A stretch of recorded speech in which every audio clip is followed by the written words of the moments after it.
अस्सलाम वालेकुम एवरीवन। आज का हमारा टॉपिक है मेंस्ट्रुअल साइकिल। मेंस्ट्रुअल साइकिल एक प्रोसेस है जिसके अंदर फीमेल के यूट्रस के अंदर कुछ चेंजिंग्स होती हैं फर्टिलाइज एग को यानी ओवम को बनाने के लिए। एवरी मंथ, हर मंथ जो है फीमेल की बॉडी के अंदर प्यूबर्टी के बाद जो है वो हार्मोनल चेंजेस होंगे जिसकी वजह से मेंस्ट्रुएशन होगी या तो प्रेगनेंसी होगी।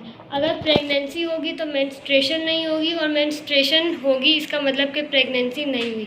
Each month blood and tissue build up in the uterus to prepare for fertilised egg in case of women becomes pregnant. यानी हर मंथ ब्लड और टिश्यू बनेंगे और प्रिपेयर होंगे एक फर्टिलाइज एग को बनाने के लिए ताकि वुमेन जो है वो प्रेग्नेंट हो सके। और अगर नहीं होगी, अगर फर्टिलाइज एग ओवम जो है हमारे पास बन जाएगा लेकिन वो स्पर्म से फर्टिलाइज नहीं होगा तो फिर मेंस्ट्रुएशन होगी। इस पूरे प्रोसेस को कहते हैं मेंस्ट्रुअल साइकिल। हमारे पास स्ट्रक्चर है फीमेल रिप्रोडक्टिव सिस्टम का। यहाँ पर ये यूट्रस वाले स्ट्रक्चर है, इसके अंदर 3 वॉल्स है, पेरीमेट्रियम, मायोमेट्रियम और एंडोमेट्रियम जो इनर वॉल है। यहीं पर चेंजिंग्स होती हैं जिसकी वजह से मेंस्ट्रुएशन होती है। जब प्यूबर्टी हिट करती है, प्यूबर्टी की एज जो थी हमारे पास फीमेल की वो थी 13 इयर्स के करीब, ठीक है। जैसे ही प्यूबर्टी हिट करेगी तो फीमेल की बॉडी के अंदर गोनेडोट्रोपिक GnRH इसको हम कहते हैं गोनेडोट्रोपिक रिलीजिंग हार्मोन सिक्रीट होना स्टार्ट हो जाएगा। जैसे मेल रिप्रोडक्टिव सिस्टम में भी यही हुआ था। हाइपोथैलेमस से क्या होगा, हाइपोथैलेमस से गोनेडोट्रोपिन रिलीजिंग हार्मोन सिक्रीट होता है। ये gonadotropin releasing hormone pituitary gland को जाके एक्टिवेट कर देगा। उसके बाद ये पिट्यूटरी ग्लैंड जो है हमारे पास ये 2 हार्मोन्स मज़ीद सिक्रीट करेगा। पहला LH जिसको हम ल्यूटिनाइजिंग हार्मोन कहते हैं और दूसरा FSH जिसको हम फॉलिकल स्टिमुलेटिंग हार्मोन कहते हैं, ठीक है। अब ये जो LH और FSH है ना, ये दोनों मिलकर फीमेल के रिप्रोडक्टिव सिस्टम पर एक्ट करेंगे। फीमेल के यहाँ पर हमारे पास हमने स्ट्रक्चर्स पढ़े थे, ओवरीज होती है यहाँ पर भी और यहाँ पर भी। तो ओवरीज होती है जो कि अल्टरनेटली जो है वो ओवम को रिलीज़ कर रही होती है। इस ओवरी का हमने अलग से अगर स्ट्रक्चर देखें जो कि हम पहले पढ़ चुके हैं, दोबारा मैं बना देती हूँ। ये ओवरी का स्ट्रक्चर, इसके अंदर हमारे पास बहुत सारे ओवेरियन फॉलिकल्स थे।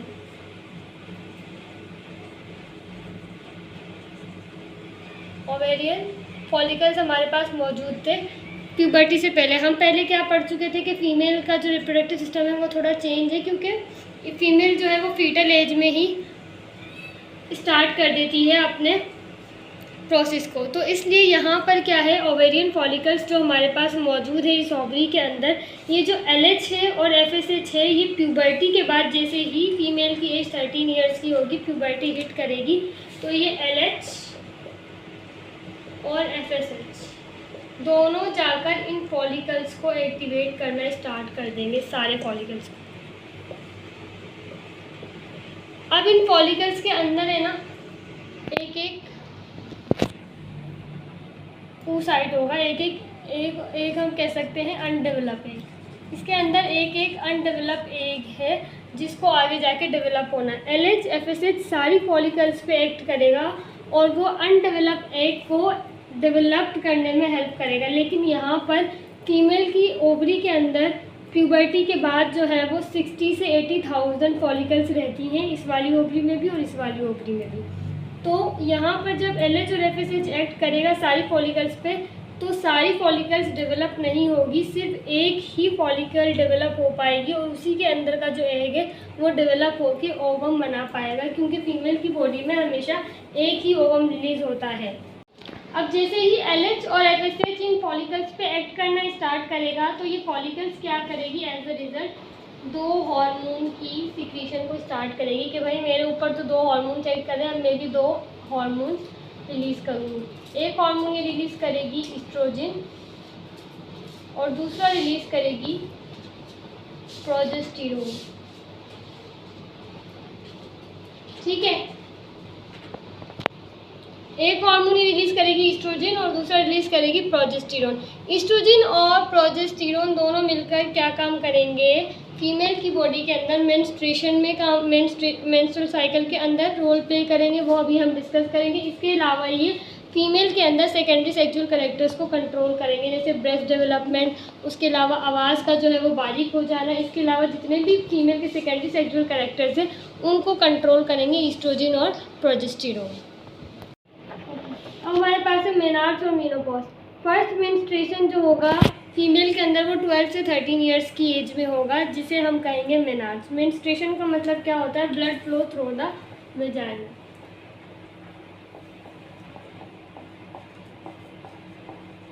वेजाइना के थ्रू जब ब्लड फ्लो होगा तो उसे हम कहेंगे मेंस्ट्रुएशन। फर्स्ट मेंस्ट्रुएशन जो होगा वो होगा मेनार्स, उसे हम कहेंगे। और जब स्टॉपिंग ऑफ मेंस्ट्रुएशन होगा तो उसे हम मेनोपॉज कहेंगे, जो कि अबाउट 50 ईयर्स की एज में होता है। समटाइम्स 40 ईयर्स में भी हो जाता है, 45 ईयर्स में भी हो जाता है, लेकिन जो इसकी एक्चुअल एज है वो 50 ईयर्स है। मेंस्ट्रुअल साइकिल के हमारे पास 4 फेजेस होते हैं। फर्स्ट फेज होता है हमारे पास menstruation phase, second follicular phase, third हमारे पास होता है ओव्यूलेशन फेज और फोर्थ होता है हमारे पास ल्यूटल फेज या फिर सिक्रीटरी फेज। सो हमारे पास मेंस्ट्रुएशन फेज जो होता है वो 1 to 5 डेज तक का होता है, जिसके अंदर बेसिकली हो क्या रहा होता है? ब्लीडिंग हो रही होती है थ्रू द वेजाइना। यहाँ से वेजाइना के थ्रू ब्लीडिंग हो रही होती है मेंस्ट्रुएशन फेज के अंदर। 1 to 5 डेज होता है मोस्टली। अब यहाँ पर क्या है, वेजाइना के ये जो ब्लीडिंग हो रही है बेसिकली इसलिए हो रही है क्योंकि एंडोमेट्रियम वॉल जो है वो ब्रेक डाउन हो गई होती है। जब मेंस्ट्रुएशन फेज होता है तो एंडोमेट्रियम वॉल जो होती है हमारे पास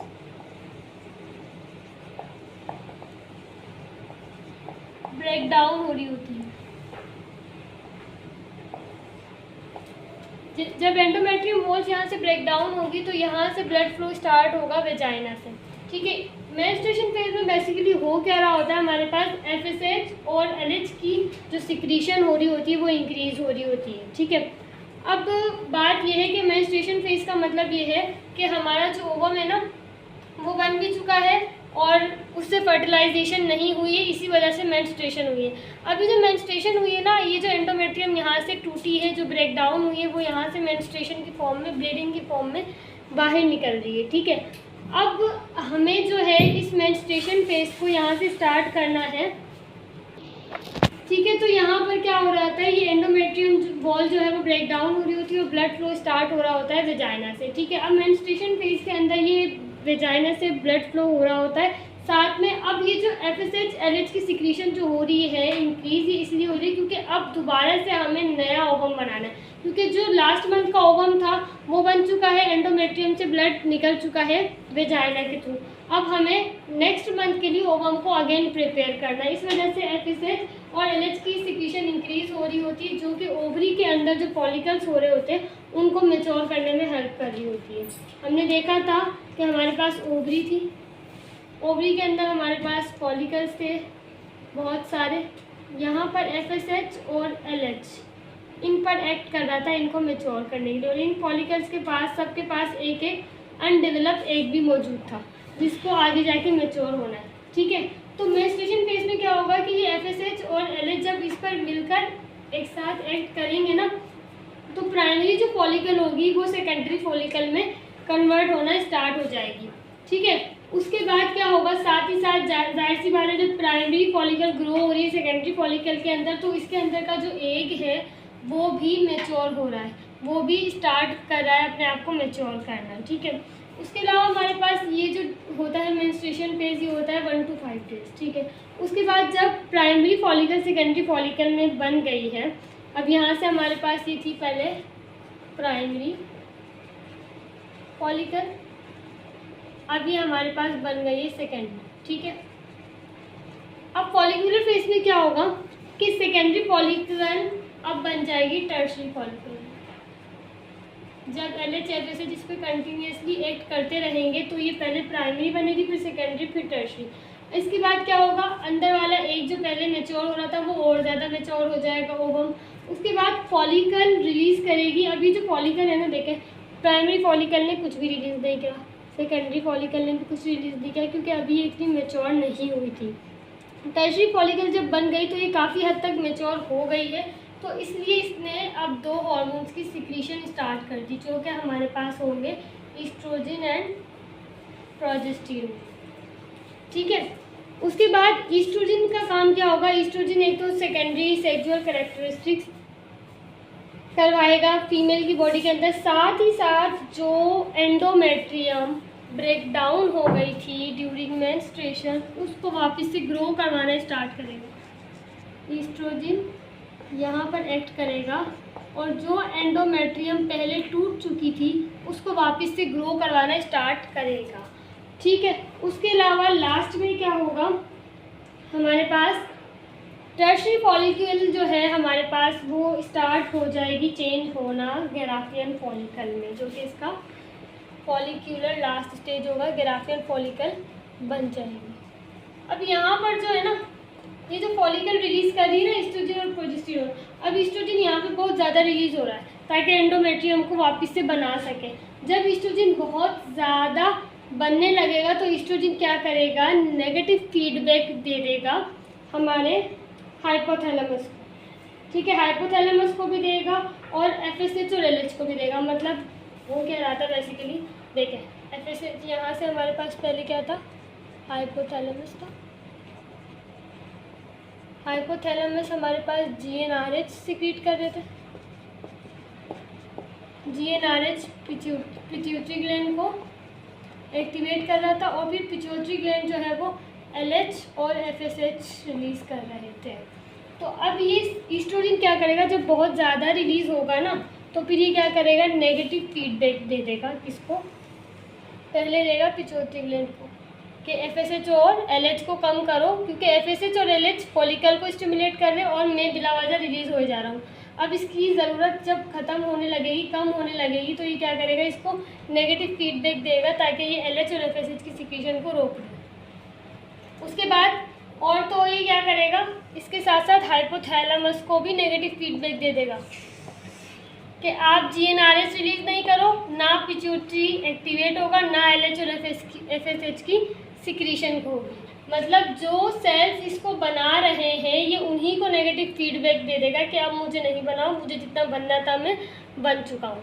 ठीक है, यहाँ पर ये हमारा सेकंड फेज कंप्लीट हो जाता है। इसमें हमने याद रखना है हमने क्या बना लिया? ग्राफिन फॉलिकल बन गई थी हमारे पास और मैच्योर ओवम भी हमारे पास अब बन चुका है, क्योंकि जैसे ही ग्राफिन फॉलिकल बनती है ना तो उसके अंदर जो एग होता है वो बिल्कुल मैच्योर होता है, ओवम बन जाता है।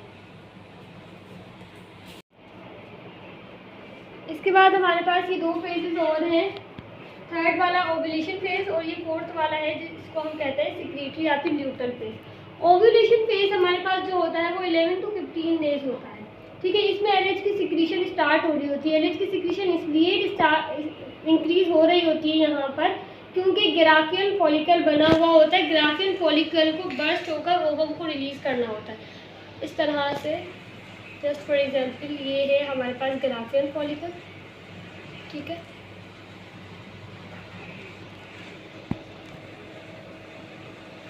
ग्राफियन फॉलिकल और इसके अंदर हमारे पास एक मैच्योर ओवम बन चुका है। ठीक है, अब ये जो ग्राफियन फॉलिकल है ना ये रप्चर होकर यहाँ से ओवम को रिलीज़ कर देगा। ठीक है, यहाँ से ओवम रिलीज़ करेगा तो वो यहाँ पर चला जाएगा, फिम्बरी वाले पोर्शन में जाएगा, फिर उसके थ्रू यहाँ जो एम्प्यूला वाला पोर्शन है यहाँ पे हमारा ओवम स्टे करेगा। यहाँ पर अब बेसिकली होगा क्या? ओवम जो स्टे करेगा हमारे पास एम्प्यूला वाले स्ट्रक्चर के अंदर वो सिर्फ 1 दिन के लिए करेगा, जस्ट फॉर 1 डे। उसके बाद इसने डीजेनरेट हो जाना है। फर्टिलाइजेशन जब भी होगी इस एम्प्यूला वाले स्ट्रक्चर के अंदर होगी। स्पर्म जब भी आएंगे वेजाइना से आएंगे, वेजाइना के थ्रू यूट्रस और फिर उसे एम्प्यूला में जाकर इसको फर्टिलाइज करना है ओवम को।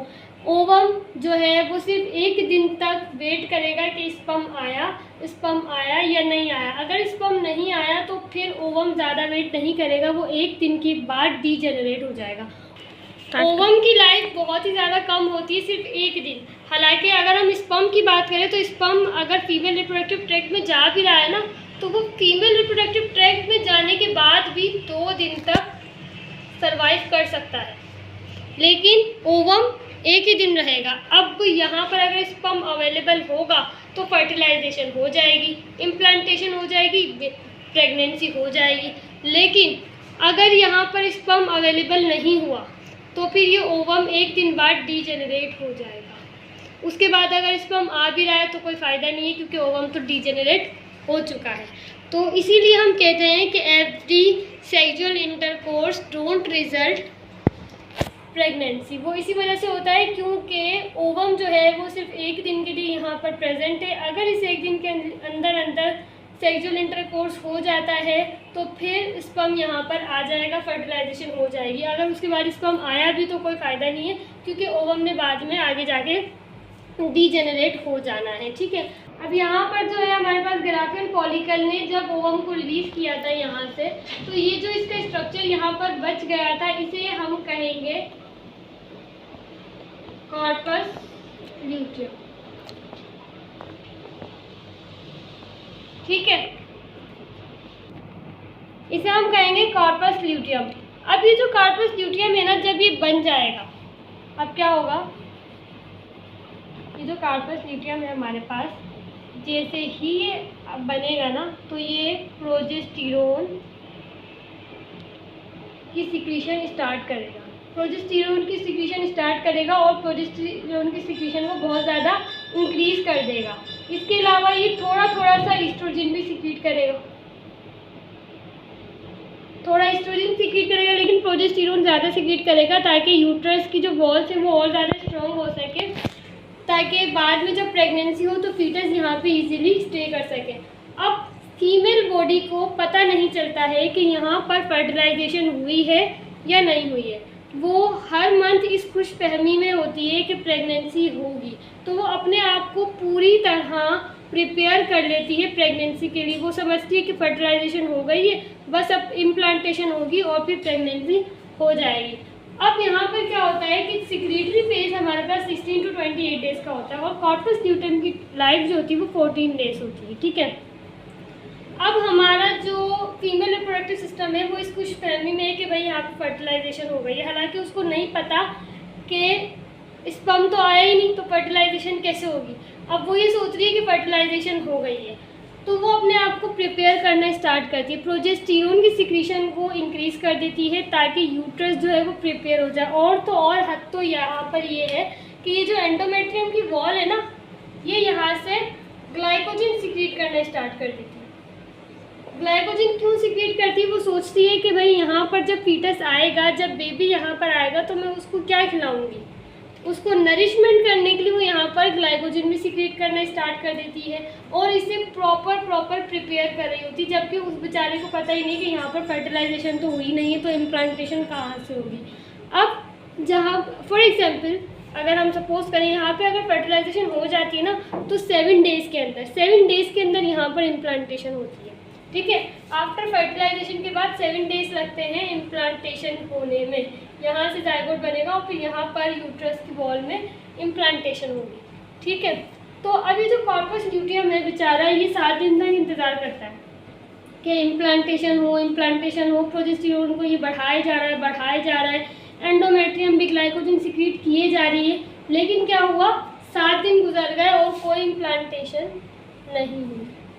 अब ये क्या करेगा, ये सोचता है भाई कि मतलब 7 दिन में नहीं, क्या पता थोड़ी लेट प्रोसेस हो रहा, तो वो क्या करता है बेचारा 7 दिन और वेट करता है। कार्पस ल्यूटियम मजीद 7 दिन और वेट करती है कि अब इम्प्लांटेशन हो, लेकिन 14 डेज ही इस बेचारे की लाइफ है। ये 14 डेज वेट करने के बाद डेथ हो जाती है कार्पस ल्यूटियम की। जैसे ही कार्पस ल्यूटियम की डेथ होगी तो जाहिर सी बात है, एस्ट्रोजन कौन सिक्रीट कर रहा है, कार्पस ल्यूटियम। प्रोजेस्टेरोन कौन सिक्रीट कर रहा है, कार्पस ल्यूटियम। और ये दोनों हार्मोन किसको मेंटेन कर रहे हैं, एंडोमेट्रियम वॉल को। जब कार्पस ल्यूटियम ही नहीं रहा तो ये भी नहीं रहेंगे, जब ये दोनों ही नहीं रहे तो फिर ये एंडोमेट्रियम वॉल बेचारी ब्रेक डाउन हो जाएगी और वापस से मेंस्ट्रुएशन फेज स्टार्ट हो जाएगा, ब्लड फ्लो यहाँ से ब्लीडिंग स्टार्ट हो जाएगी। तो इस तरह हमारे पास ये साइकिल है। अब वापस से देखें मेंस्ट्रुएशन फेज स्टार्ट हो गया, वापस से मेंस्ट्रुएशन फेज स्टार्ट हो गया, वापस से अब नए एग की डेवलपमेंट का प्रोसेस स्टार्ट होगा इन 4 फेजेस के थ्रू। तो ये पूरा हमारा जो प्रोसेस है मेंस्ट्रुअल साइकिल कहलाता है। अगर यहाँ पर इम्प्लांट फर्टिलाइजेशन नहीं होती है तो फिर मेंस्ट्रुएशन के थ्रू ब्लड फ्लो होता है, लेकिन अगर यहाँ इम्प्लांटेशन हो जाती है, फर्टिलाइजेशन हो जाती तो प्रेगनेंसी हो जाएगी। लेकिन मेंस्ट्रुअल साइकिल कहते ही उसे हैं जब इम्प्लांटेशन या फर्टिलाइजेशन नहीं हुई होती है तो फिर मेंस्ट्रुएशन का पीरियड यहाँ पर अगेन स्टार्ट हो जाता है। ये साइकिल एवरी मंथ फीमेल की बॉडी में चलती रहती है स्टिल मीनोपॉज तक ये साइकिल फीमेल की बॉडी में चलती रहती है प्रेगनेंसी के लिए। अगर स्पर्म अवेलेबल है प्रेगनेंसी हो जाएगी, नहीं होगी तो फिर मेंस्ट्रुएशन का प्रोसेस स्टार्ट हो जाएगा, जिसे हम पीरियड्स भी कहते हैं। आई होप आपको ये लेक्चर समझ आया हो। अगर आपको समझ आया हो तो प्लीज़ लाइक माय वीडियो और सब्सक्राइब करना मत भूलें।